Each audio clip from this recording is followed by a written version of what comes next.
So the Apple Card's been around for a while, and the hype around it has already seemed to have died down. But when this card did came out, everybody thought that the hype would fade instantly. But even nowadays, it's still a commonly used credit card. So with all of the hype having died down, is it still worth it in 2025? Well, let's talk about it, and let's see how this new Chase deal plays into everything. So let's talk about the first point being that the card is 100% beginner friendly. To get an Apple Card compared to getting a regular credit card is super easy. All you really need is your iPhone that's usually going to be on you anyways. You can apply straight from the wallet app and get the card in your mail in only a few days. The approval process is really easy, and especially if you're starting out, the card has no annual fee like many other credit cards out there do have. The second reason why I believe it's completely worth it in 2025 is because of its seamless integration not only with Apple Wallet, but also with Apple Pay. The Apple Card in the Wallet app is so easy to use. On screen, you can see just how easily it shows you how much you've used during the month,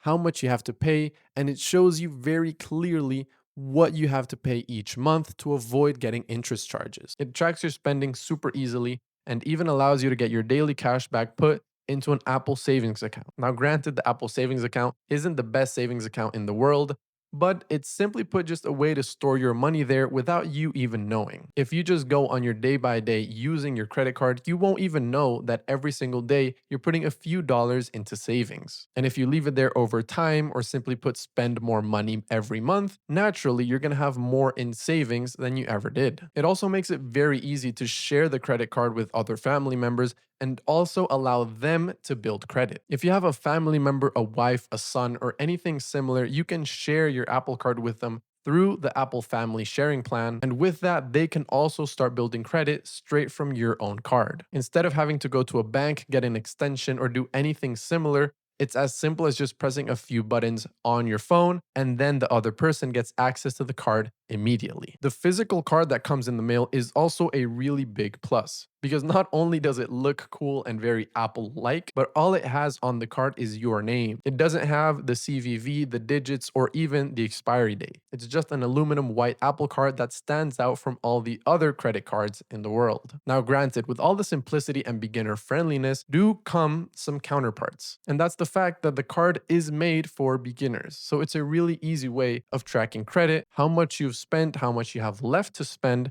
and what you need to pay each month. So the rewards programs and the points that it has aren't the best. If you are a person that likes to take advantage of all of their credit cards as much as you can, to take advantage of all of the rewards programs and the points that they offer you, this sadly isn't going to be the credit card for you. Because like I said, since it's made for such beginners into credit, it doesn't have as many rewards as other cards do. But at least for me and what I'm looking for in a credit card, I think that it's absolutely perfect. I've been an Apple Card user for the past 4 years at this point, and I've never had any sort of issues with anything going wrong. I've actually had the opposite. There came a few instances where I didn't know the password to my bank accounts, and I had to contact the bank, get in touch with them, and even call them so we could try to fix that up. But on my Apple Card, that's never been an issue because anywhere where my iPhone is, my Apple Card is also. If you guys have any questions on the topic or want me to go into a deeper dive, then just leave it down in the comments down below and I'll try to answer those questions as soon as I can. Do you guys agree with me? Do you not? Just leave it in the comments down below. And I guess since there's really nothing left to be said, I'll see you guys in the next one.